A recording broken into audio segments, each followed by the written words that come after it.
ओम भूर्भुवः स्वः तत्सवितुर्वरेण्यं भर्गो देवस्य धीमहि धियो यो नः प्रचोदयात्। आत्मिक उन्नति के चार आधार कौन कौन से हैं? साधना, स्वाध्याय, संयम और सेवा। साधना के बारे में हम पिछले वीडियो में बात कर चुके हैं। आज हम बात करेंगे स्वाध्याय की। यह जो शरीर जो दिख रहा है ना, ये जैसे यह शरीर यह वस्त्र पहना हुआ है, वैसे ही हमारी जो आत्मा है वह इस शरीर को धारण की हुई है। अगर यह वस्त्र मैला कुचैला होगा, गंदा होगा, बदबू आएगी इसमें से, तो शरीर इसको पसंद नहीं करेगा और वस्त्र की गंदगी से शरीर प्रभावित होने लगेगा, रोगी होने लगेगा।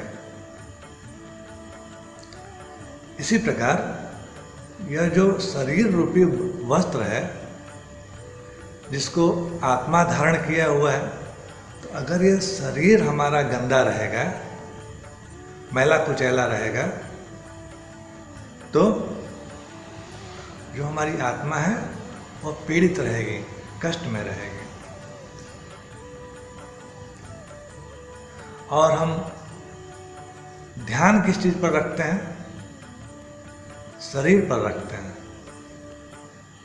आत्मा पर। आत्मा के विषय में तो कभी सोचते ही नहीं।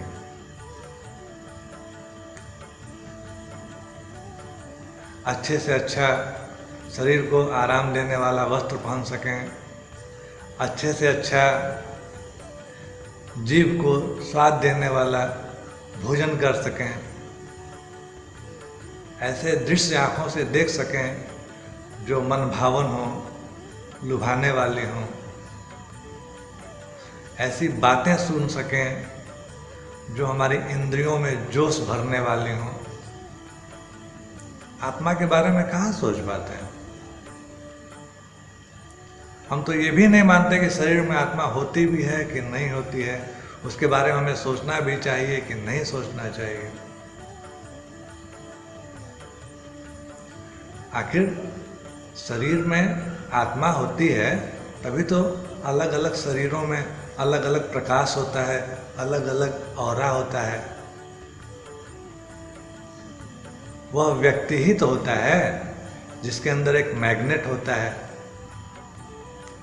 बहुत सारे लोग होते हैं जिनके इशारे पर अनेकों लोग विशेष तरह के कार्य करने के लिए सक्रिय हो जाते हैं, और वह भी व्यक्ति है जो दिन भर के भोजन की व्यवस्था में कठोर श्रम और परिश्रम किया जाता है, बुद्धि उसके पास नहीं है। दूसरे व्यक्ति उसका शोषण कर रहे हैं, यूज कर रहे हैं। ये परिवर्तन क्यों है? ये अंतर क्यों है?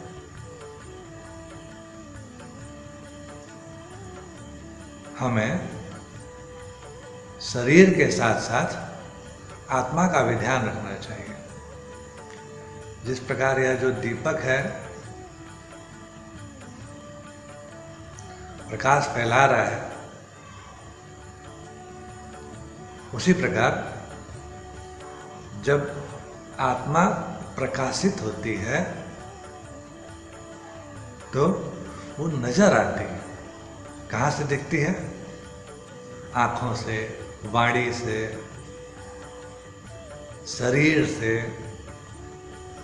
आप जिससे भी बात करेंगे वह प्रभावित होगा। जिसे भी आप देखेंगे तो प्रेम में वह डूब जाएगा। समाज भूखा हुआ है, आज सब कुछ है, किसी के पास पहनने के लिए ऐसा नहीं है कपड़ा नहीं है, भोजन कम बेसी सबके पास है, रुपया पैसा भी लगभग लगभग सभी लोगों के पास है। क्या नहीं है लोगों के पास? प्रेम नहीं है, शांति नहीं है। सब कुछ होते हुए बहुत सारे लोग हैं, सुख सुविधा के सारे साधन हैं, फिर भी वह अशांत है। अगर खूब धन एकत्र करने में, खूब सुख सुविधा के साधन एकत्र करने में अगर शांति होती तो जितने धनी लोग हैं वह सब शांत होते, अच्छे से होते, परेशान नहीं होते। शांति तो आत्मिक उन्नति में है।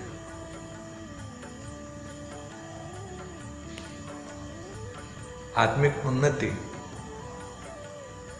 आत्मा की उन्नति कैसे हो सकती है?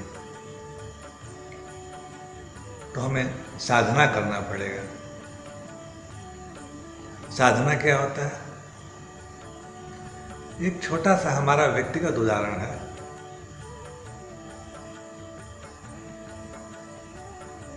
हम 9 कुंडीय यज्ञ का आयोजन किए हुए थे। गर्मी का समय था और यज्ञ में समिधाओं की, लकड़ियों की आवश्यकता थी।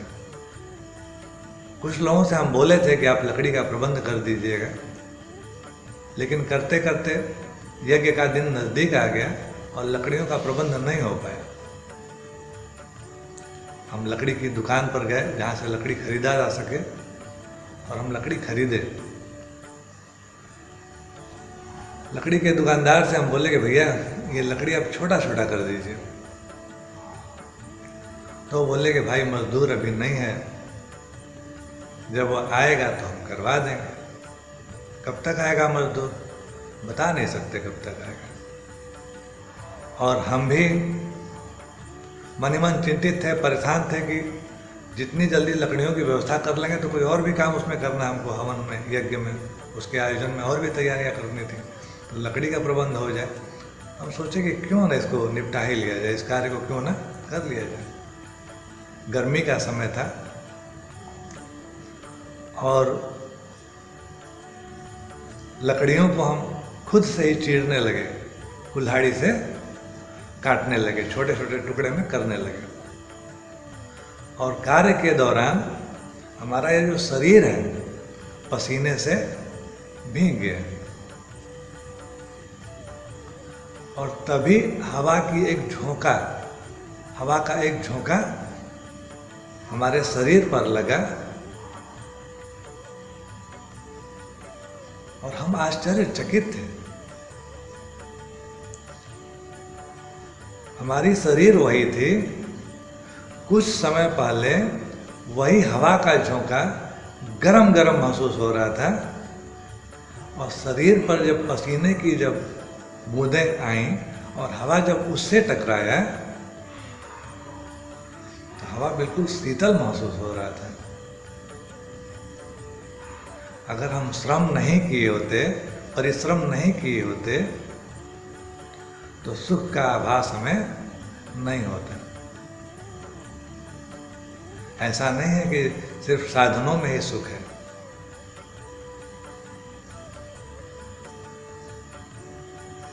खूब आराम कीजिए, एसी में रहिए, दिन भर कोई काम मत करिए और देखिए धीमे धीमे ऐसा वक्त आएगा कि भूख लगना ही बंद हो जाएगा।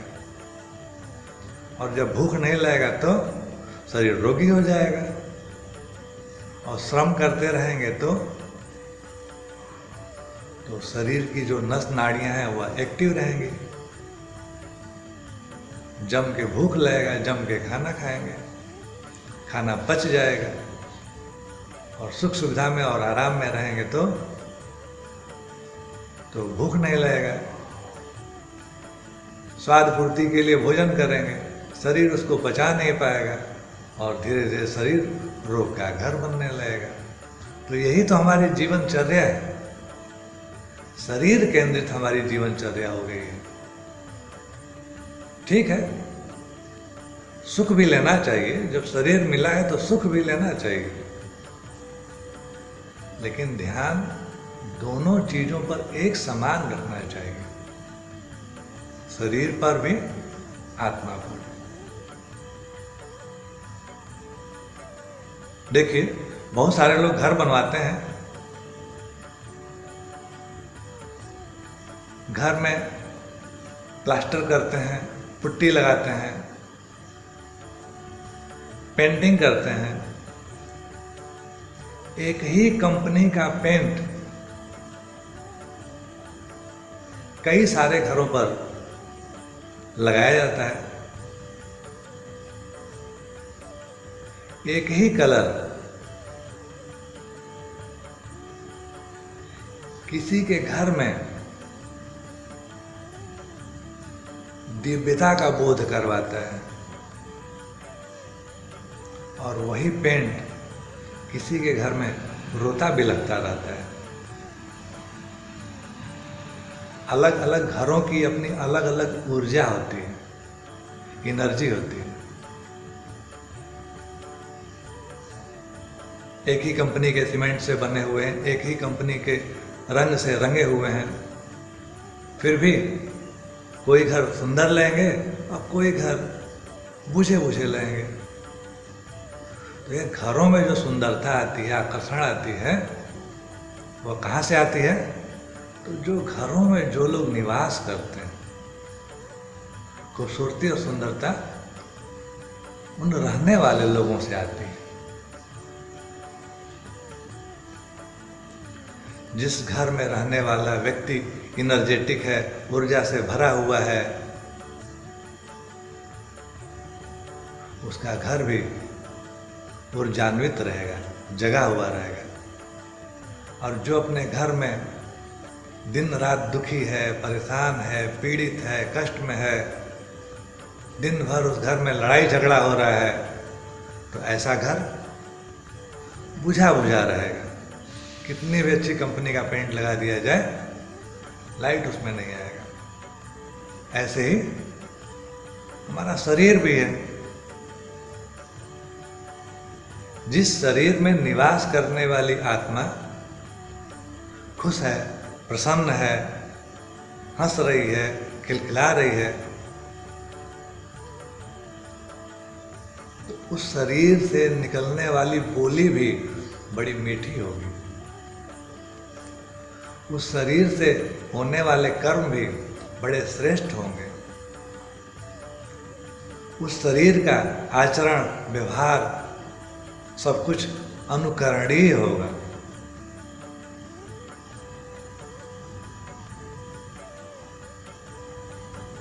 कई सारे लोग भगवान से जन्मजात वह शक्तियां पाए होते हैं, बचपन से ही उनमें दिव्यता होती है। जन्मों जन्मों की यात्रा है, इसलिए उनकी दिव्यता बचपन से होती है। और कुछ लोगों को इस दिव्यता को जगाना पड़ता है।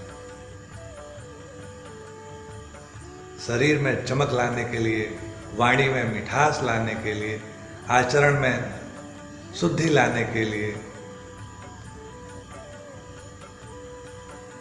आत्मिक उन्नति का प्रयास करना पड़ता है। इसी प्रयास को क्या कहते हैं हम? साधना कहते हैं, स्वाध्याय कहते हैं, संयम कहते हैं और सेवा कहते हैं। अरे हम तो उनको बहुत अच्छी प्रकार से जानते हैं, उनका तो हम नस नस जानते हैं।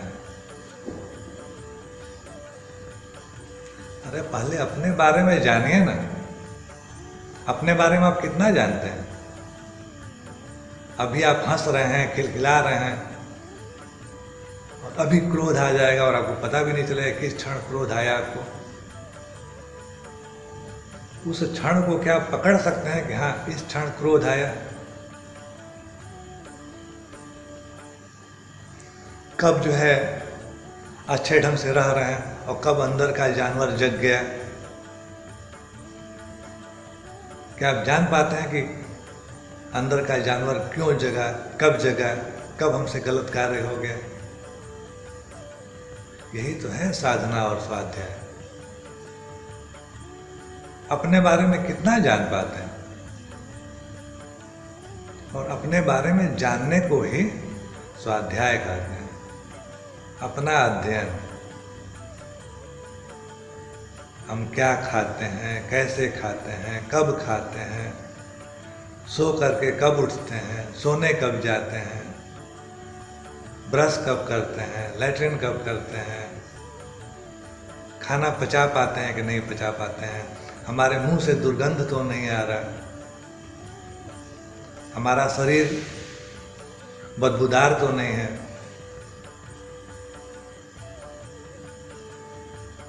अपने बारे में जानना, हम क्या खाएं कि भोजन पच जाए,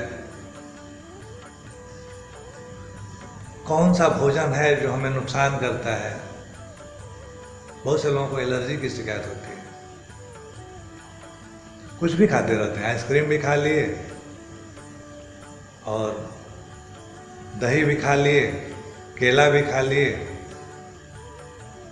तरह तरह की मिठाइयाँ भी खा लिए, और उसी में से कुछ चीज़ें नुकसान भी करती रहती हैं।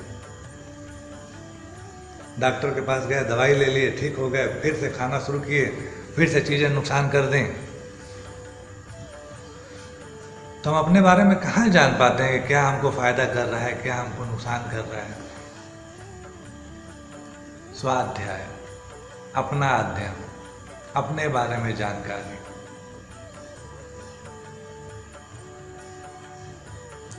अपने बारे में जानना चाहिए।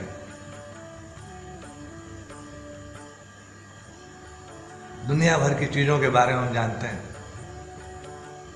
हमारी कॉलोनी में कितने लोग हैं, हमारे गांव में कितने लोग हैं, कैसे हैं, उनका स्वभाव कैसा है, उनका विचार कैसा है, कौन सबसे सुंदर है, कौन सबसे अच्छा है, कौन गंदा है। इन सब चीज़ों के बारे में हम जानते हैं। और अपने बारे में हम कैसे हैं, हमारा कौन सा स्वभाव सामने वाले को अच्छा लग रहा है, हमारी कौन सी बातें सामने वाले को अप्रिय लग रही हैं। दूसरों की बातें हमें बहुत जल्दी अप्रिय लगती हैं।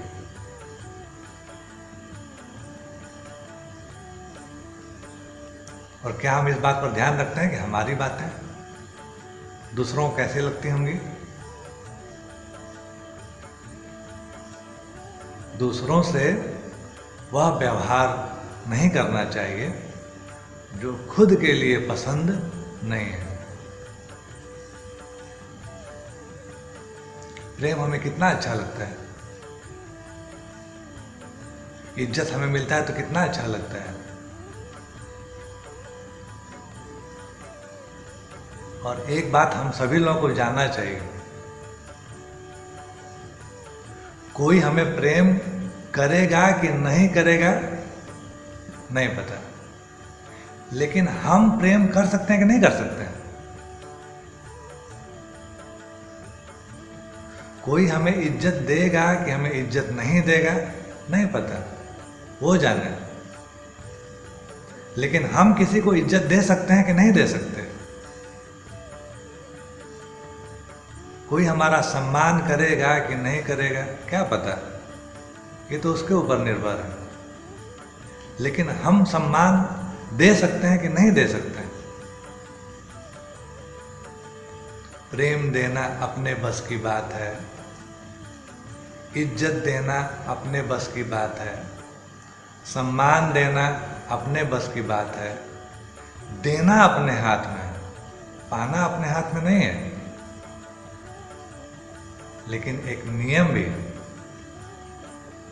हम जो देंगे वही पाएंगे, जो बोएंगे वही काटेंगे, जैसा करेंगे वैसा हमें भरना पड़ेगा। तो जो भी हम पाना चाहते हैं, जो कुछ भी,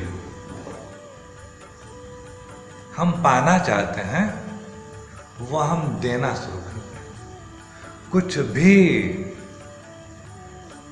अगर हम प्रेम पाना चाहते हैं, लोगों की बातें बड़ी बुरी लगती है ना हमको।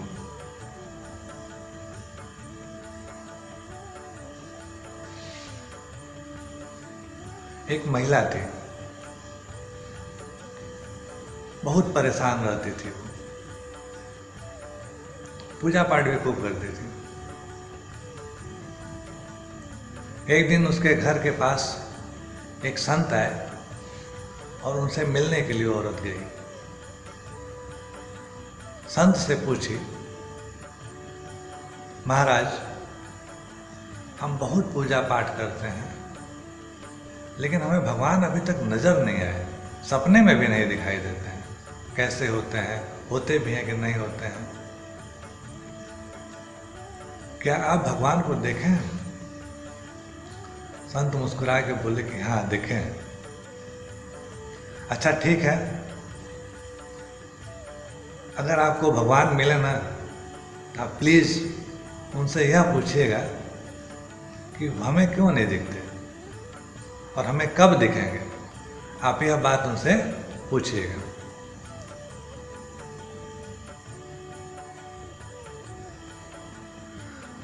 संत बोले कि ठीक है, आज हम रात में उनसे पूछ के और कल आपको बताएंगे। कल वह महिला पुनः संत के पास गई और उनसे पूछी तो संत बोले कि हाँ भगवान आए थे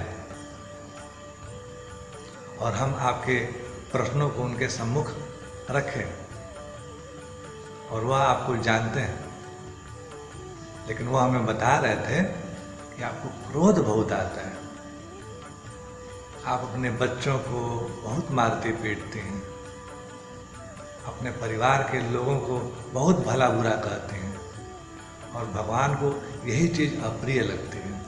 वह बोल रहे थे कि वह अपनी इस आदत को बदल लेंगी तो हम दौड़े भागे उनके पास चले आएंगे। उस औरत को लगा करे हमारा यह व्यवहार भगवान को नहीं पसंद है तो हमको तो भाई भगवान चाहिए। तो उसी दिन से वह जो महिला है अपने व्यवहार को बदल ली, क्रोध के स्थान पर प्रेम धारण कर ली। अब वह अपने बच्चों को डांटती मारती नहीं थी, प्रेम से पेश आती थी, अपने घर के सभी सदस्यों को भला बुरा नहीं बोलती थी, उत्तेजना में नहीं बोलती थी, प्रेम से बोलने लगी, समर्पित भाव से उनकी सेवा करने लगी। बच्चों को वह प्रेम करने लगी, बच्चे उनको प्रेम करने लगे, घर वालों को वह प्रेम करने लगी, घर वाले उनको प्रेम करने लगे और उसके जीवन में प्रेम के रूप में भगवान आ गए। जिस महिला को कुछ दिन पहले कोई नहीं पसंद करता था, अब उसको उसके घर वाले, उसके पड़ोसी, उसके गांव वाले सब लोग उसको पसंद करना शुरू कर दिए। तो हम जो देंगे वही तो हमें मिलेगा। तो हम बातें कर रहे हैं स्वाध्याय के ऊपर, अपने बारे में दिन भर में कभी न कभी छोटे समय तक बैठ करके चिंतन अवश्य करना चाहिए कि हम कौन हैं, हम कैसे हैं। बहुत बहुत धन्यवाद, आज इतना ही। अगर आपको यह वीडियो पसंद आया हो तो यह विचार हमारे अपने नहीं, यह विचार हमारे गुरुदेव के हैं। आपसे आग्रह, आपसे अनुरोध, इन विचारों को सिर्फ अपने पास तक मत रखिए, आगे बढ़ा दीजिए। कल मिलते हैं, धन्यवाद।